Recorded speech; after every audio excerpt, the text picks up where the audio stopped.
Race 8, marking the halfway point of the IndyCar Series, takes place here at Kansas Speedway near Kansas City, which has been host to the IRL since 2001. Cars run the small wing, low downforce configuration on this 1.5-mile track, but despite its size, the 15-degree bank turns are lower than those at Texas, another 1.5-mile oval. As a result, there is only one effective groove through the corners, so be careful when passing in the turns. As a result, horsepower and the handling of your car are going to be the deciding factors to get on the podium here. So make sure you set up your car correctly for optimal performance. What's up, guys? Welcome to the 8th race of the IndyCar Series, as so beautifully introduced by Bob Jenkins. After 2 straight wins at the Pikes Peak and Richmond International Raceway short ovals, we head to the next cookie-cutter 1.5-mile track on the schedule, Kansas Speedway. Yes, IndyCars raced at Kansas. It's weird to think because I grew up in this era, but I think a lot of the people, a lot of my viewers will just kind of be awestruck that IndyCar ran all these tracks. But they did. Welcome to the IRL circa mid-2000s. Here is the point standings.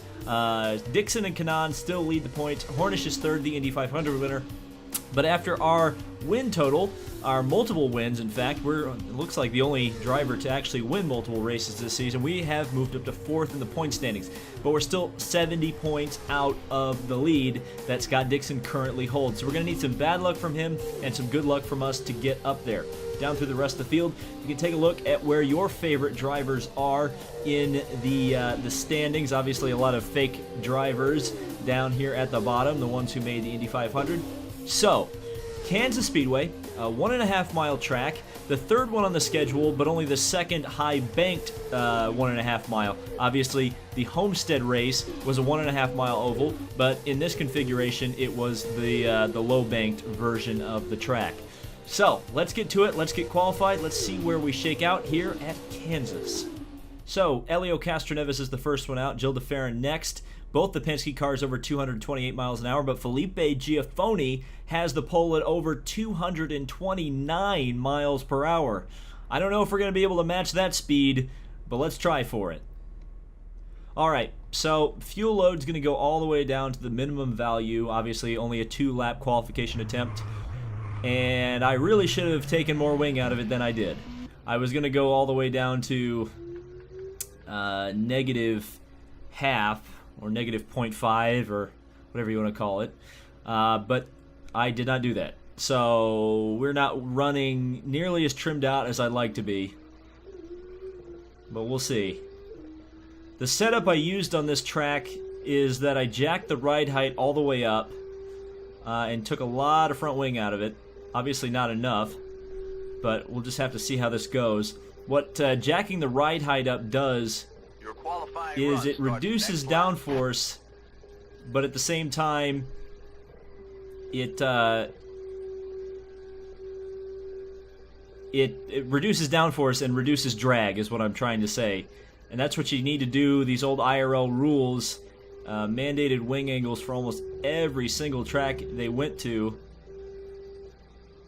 And when you mandate wing angles, you have to run within a very limited top speed. And boy, oh boy, this car is terrible in qualifying trim.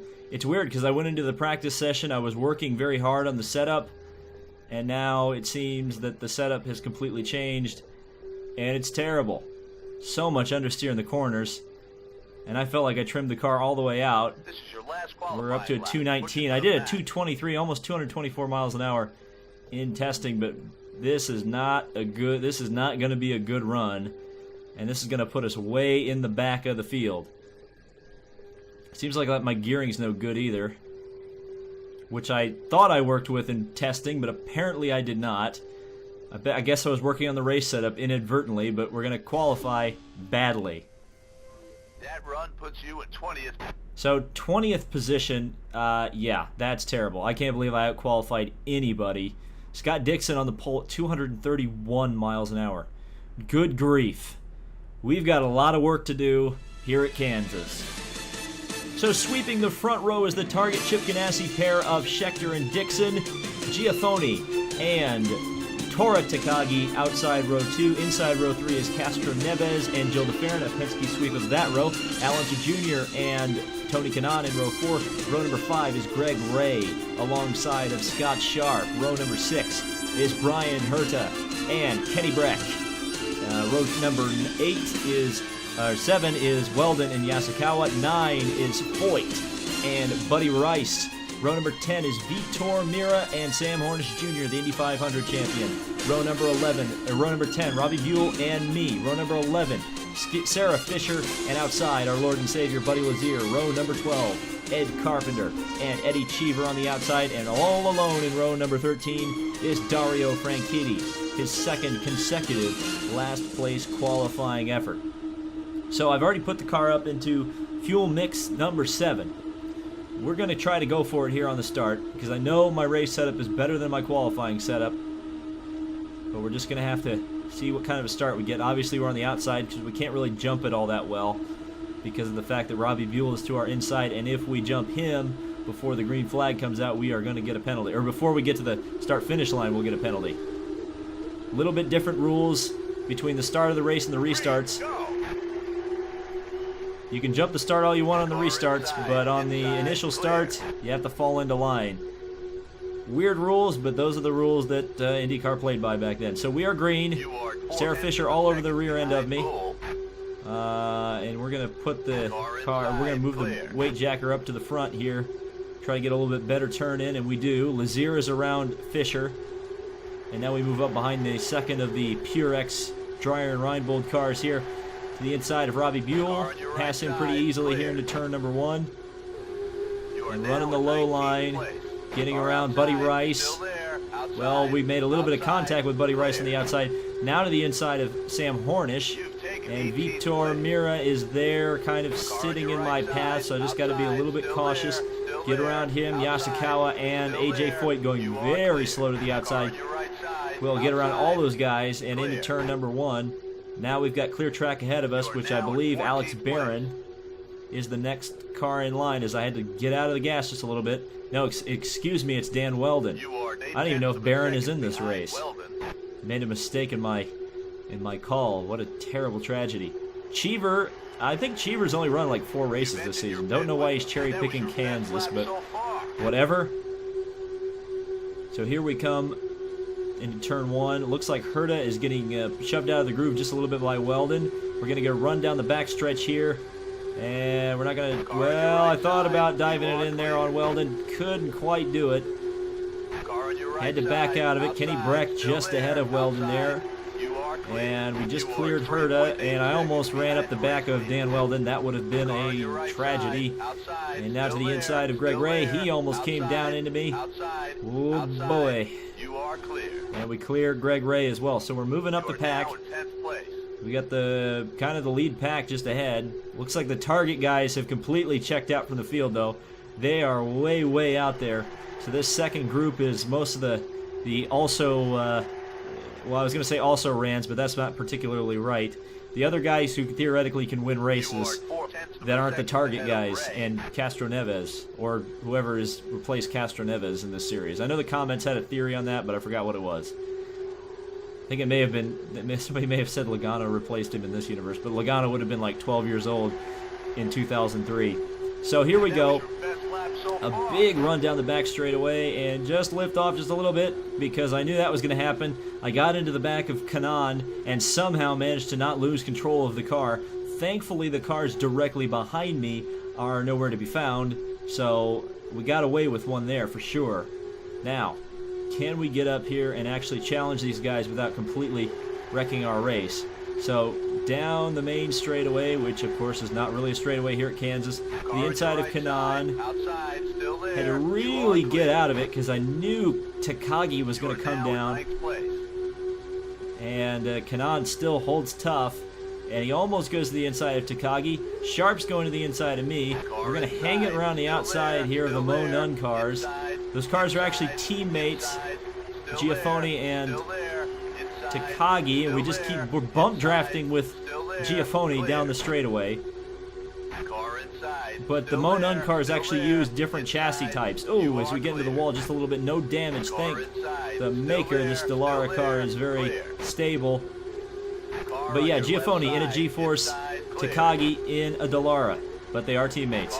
So to the outside we go, around the G-Force of Giafoni, and now can we finally pass Kanan?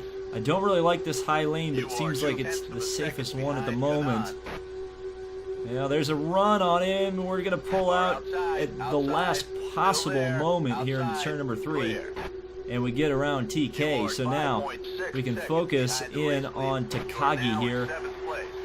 And then onto the extra Penske car and the Ganassis. So can we run around the outside of Takagi here? Oh, a little bit understeer, and he tried to take the air off my front nose, as opposed to the rear nose.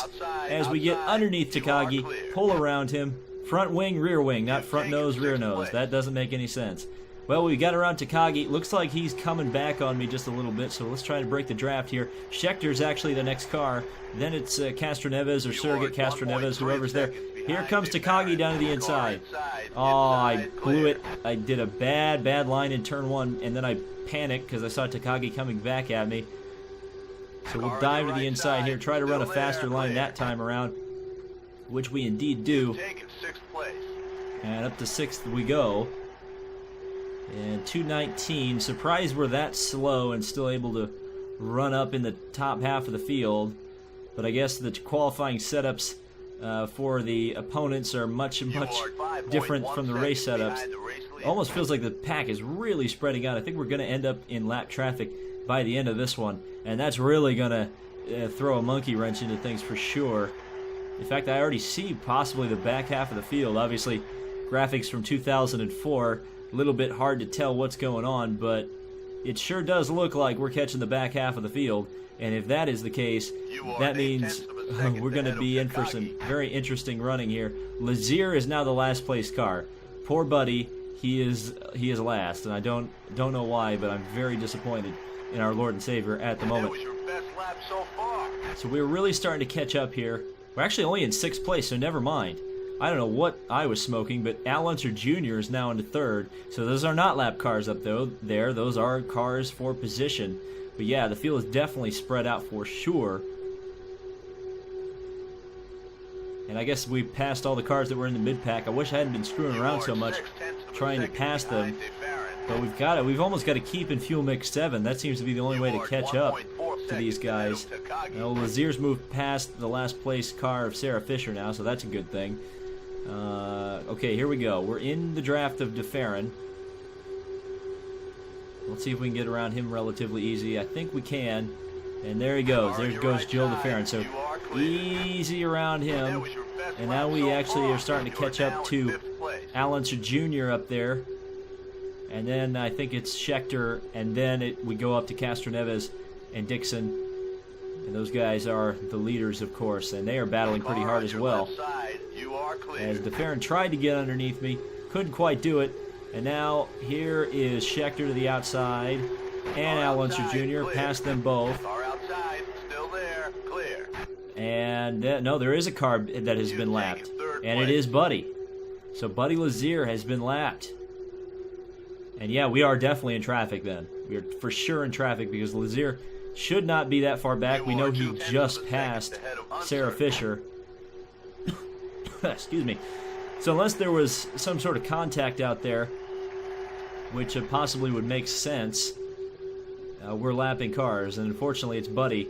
But it seems like Buddy may have held up the leaders just a little bit, and he'll certainly give me a little bit of draft here down the back straightaway. Now play nice with me, Buddy. You are a lap car after all. That was just me running a bad line. Oh, that was me almost running into the back of Buddy Lazier. But we managed to get around him relatively easily. We still got 4.9 laps on the fuel, so looks like we're almost going to get to halfway on the fuel mileage without having to stop. And we're just getting to the front of the field now. We're second behind, but these guys are racing so hard with each other that it looks like we should be able to get up to the back of them and pass them. Let's see. Dixon, Castroneves. We get to the back straightaway here at Kansas, the most unique track in the world. by the way. I think everybody knows that Kansas is just unbelievably unique. And here we go. Getting a run down the main straightaway to the inside of Dixon. And that's a pretty clinical pass right there. Oh, but the car is going to understeer just a little bit. Here comes Dixon back. We blocked him off of the corner. He actually got into the wall just a little bit.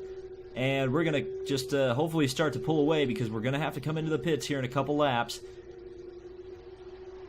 And then it's going to be really interesting how things are going to shake out. Especially because there hasn't been a yellow yet. And knock on wood, hopefully there won't be. I'm being told to come into the pits on the next lap. Don't know if that's a good decision yet. We're going to have to see what the fuel is when we come by the next time around. Don't want to run out of fuel coming into the pits. Yeah, it definitely looks like we're going to have to come in next time by for sure now, as we just hit the start-finish line at 1.1 on the fuel, and 1.0 as we go down into turn number 1. But we are definitely gapping Dixon for sure.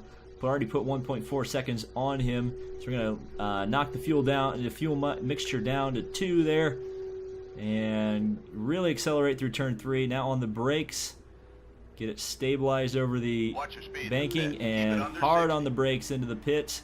We should just get to 60 miles an hour, which we did. So we don't need 47 laps of fuel. We're going to go down to 29 should be good. We're going to take a little front wing out of it, and there we go. So, waiting for the car to come down into the pit lane so we can get this thing back underway. Car is in. We should have a clean exit as we are not getting as good a mileage as everybody else, but there's a Penske car in behind us. Hopefully we'll get out before him. Obviously the pit crew going very, very slow. There's the wing adjustment, very quick before the tire changer was done, or even I think the fuel was done, and back out onto the racetrack. The 42 lids car goes. And now back up into fuel mix 7. We should have enough fuel to go to the end, but if not, you know, we should be able to run a decent pace. Car staying at 92 mile an hour down here on the apron. Not really where I want to be. Obviously, there's going to be cold tires as we come back out of the pits. So we've got to be a little bit careful here as we get back up to speed. But at the same time, we got to know that there's going to be cars in the pits that we can pass. So here we go. Looks like there are cars in the pits from what I can tell. Interesting to note that I just realized this game doesn't have a mini-map. The thing that people are complaining so hard about NASCAR Heat Evolution and NASCAR Heat 2, this game does not have. But that's fine with me, honestly. And we've taken the lead. We have taken the lead. So, a good strategy. Good strategy call all around. I have to pat myself on the back there. Running as fast as we could was actually the best route to take. But now, and there is a yellow. Yellow flag. Well, where is the pace car? And, oh, let's take a look at the replay because we just heard Dan Weldon is involved in the crash. So it looks like potentially a crash exiting pit lane as Weldon pulls out. Waiting. Oh, Takagi gets into the back of him, and that just knocks his rear wing in, and a big, big hit in turn 3, which really finishes the job. Pits are open. Green flag this time. So the lights are out on the pace car, or they're about to be, as the pace car is going to pull off into the pits. So we are the leader on the restart. Got a lot of lap cars behind us. It looks like Dixon may be, 5 or 6 cars behind us. So it was perfect timing for the yellow. Ed Carpenter is the car directly behind us. I'm going to kind of bring us down slow here for this restart. Kind of try to snooker everybody as we get back to racing. As we run down the back straightaway, everybody's packing up quite nicely. But again, we're going to be a bit of a stooge here, and really bunch the field up here. Getting back to the green flag. There you can see the running order. Dixon, Castroneves just behind. Well, technically just behind. So we're going to go up into the mix 7, definitely bringing him down. Brian Barnhart would not be happy with the restart pace here. Slow down just before the cone. On the brakes, and here we go. Green, go. Oh, I did not get. I don't think I did it properly. And we kept the field pretty close to us. Ed Carpenter was not having any of that. He was gonna go without me. Well, we entered the Geico restart zone, and I got the jump, I guess. But here we go. We're back to racing, and Ed Carpenter all over the back of me. But we should be able to gap him pretty quickly here as we head into turn 3, just kind of getting the tires worked back in and up to temperature, and we should be able to start pulling away. Then again, Ed Carpenter, he's running 14th, so he's not particularly out of the race by any stretch of the imagination. Certainly he would want to get back on the lead lap if something happens. So there's Carpenter trying to look to the inside. I'm not going to race him too hard if he does actually get to the inside of me. But he falls back by the wayside. We're 2 seconds ahead of Scott Dixon. So nothing to worry about there as we make start the 34th lap of the race. And now as the tires start to work in just a little bit, we are pulling away from Mr. Carpenter. And now it's just going to be a matter of keeping the car on the black stuff and not into the white stuff as best we can for this last little stint of the race. We got 19 laps of onboard of fuel, 15 laps to go, so we can run full rich to the end. We definitely saved enough fuel under the yellow to be able to make that happen. I'm glad I took the wing out of it because it's going to help the straight line speed just a little bit. We're 4 seconds now ahead of Dixon, so things going particularly well, though we won't be able to make up as many points as I might have liked because, of course, Dixon is running in second, and he's first place in the points. So it's going to, I really want those guys to start passing Dixon. I was kind of hoping that the traffic would affect that, but it looks like Dixon, bit of a master of traffic. Hurt is the next car we're going to be lapping on track in 13th place, though I would imagine that a few of the guys in the back here are going to be behind him when we actually catch the back of the field. Best lap once again. And we are absolutely killing it right now with the race pace. 6 seconds in ahead of Scott Dixon, and just nobody in front of us, nobody behind us. This is a nice Sunday afternoon drive at Kansas. Of course, they did model the crowd properly. Nobody actually sat in the bottom rows of the stands back in those days because of the worry that tires and debris would get up into the stands. Even when they sold out places like Chicagoland and Kansas and Kentucky for the IRL, they didn't sell the bottom rows of seats, kind of like what Daytona did with their seating arrangements these days. With the Daytona Rising, they moved everybody back because you just never know what's going to happen when there's 200-mile-an-hour oval racing going on. So we're up to an 8-second lead. That is just total and complete domination, which is weird because, if everybody was running the 231s they turned in qualifying, this would be a much different story. But it was just it was a battle at the beginning, and now it just seems like we're able to cruise very easily. The car is absolutely stuck to the ground. I'm easy flat the whole way around.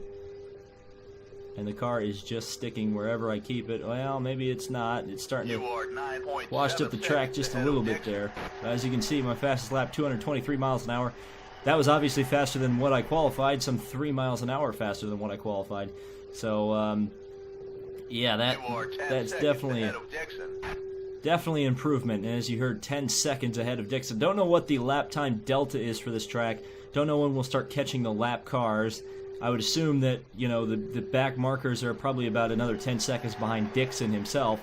Then again, some of the back markers are ahead of Dixon to begin with, so I don't know how this is all going to shake out here. We caught Lazier at the end of our stint at the beginning of the race, but now I don't know when we're going to actually catch Lazier. Obviously, we've got fuel on board, easy fuel on board, no problems there. So we roll around turn 3 once again. Now 11, almost 12 seconds ahead of Dixon. He actually gained a little bit there that lap, and now he's lost it quite a bit. Up to 12 seconds is the gap. Car just rolling through the corners, just nice and easy. No problem there. 7 laps to go. That is the thing. I really wish I could loosen the car up, take a lot of rear wing out of it. But they make you have 6 degrees of front wing in this car because pack racing, I guess they want to produce. Not much of a pack race here, as you can see. Clearly jacking up the suspension was the move to make. Last lap was 223 miles an hour. That seems to be what I can run at this track. I can't run much faster. I almost did a 224 in testing. 13 seconds ahead of Dixon. We all know you can do better than that, buddy. Come on, push it harder. Well, the spotter was not happy with whatever lap time I just turned. We're going to see when we get around to the backstretch here exactly what kind of a lap time I did actually turn. But he wasn't happy with that lap. 13 seconds ahead of Dixon. Well, we're probably not even going to see it. We're running so much faster than the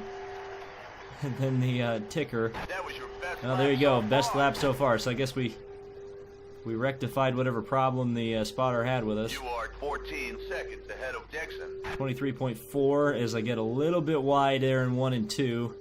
14 seconds ahead of Dixon. Holy cow. This is just absolute beatdown, this one. And there is, I believe, unless that's an optical illusion, lap traffic on the horizon. No, that is lap traffic, so we are going to catch him, it appears. And that'll make things interesting. Ooh, as we get a little bit close to the wall there. Looks like the wing I took out is starting to bite a little bit. Especially in 1 and 2, or at least on the exit of 2. Now we're coming up to lap the back of the field with 3 laps to go. Well, we'll be shortening those guys' Car in race front is a back by a mark. little bit. That's for sure. 15.4 seconds ahead of Scott Dixon down the back straightaway here at Kansas. And still 15.8 seconds ahead of Dixon. Now we're moving up behind. It looks like Herta. So Herta is the car where you're going to lap next. 2 laps to go. I'm not going to take any chances here, folks. So we've got 2 laps to go. But heck, it's fun to lap cars. So we're going to see what we can do. We're just going to do it very wisely.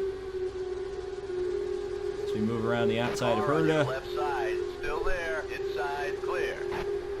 And in traffic, I don't really like being pinched next to the wall. White Thank you flag very is much. out. This is the last lap. As we get down underneath. Car on your right side, still Foyt. there. Outside, outside, outside. Wow, these guys are Still so there, slow in traffic. clear. They are really, really struggling. Car on your right side, you are clear. And I know I'm going to be faster off of turn 4, so I'm just going to be a little bit patient. Car And coming to the outside, line, we're going to outside, lap Vitor Mira. I don't outside, think we're going to get to clear. Scott Sharp, but Good we're going to work, win buddy. at We're all Kansas, right. and that's the important thing. Wow. So there you go. 50 laps completed. We lapped everybody but the top 9. The fast 9, as it were. We're still waiting for Dixon to complete the race, and he does in second place, so we don't gain as many points as I might have liked. And there's the rest of the field. Dan Weldon, the only casualty of the race at exactly the halfway mark. 25 laps completed. Buddy Lazier, Robbie Buell, Tora Takagi, and Vitor Mira were the slowest guys, only completing 48 laps in terms of the guys who actually finished the race. So a victory in IndyCar Series 2005 here at Kansas. That is 3 in a row. That's good for points. But again, we're going to need Dixon to have some bad luck if we've got any chance of taking the IndyCar Series title. Hope to see you at the next race. Thank you guys so much for watching. This has been David Land on YouTube, and we'll see you in the next video.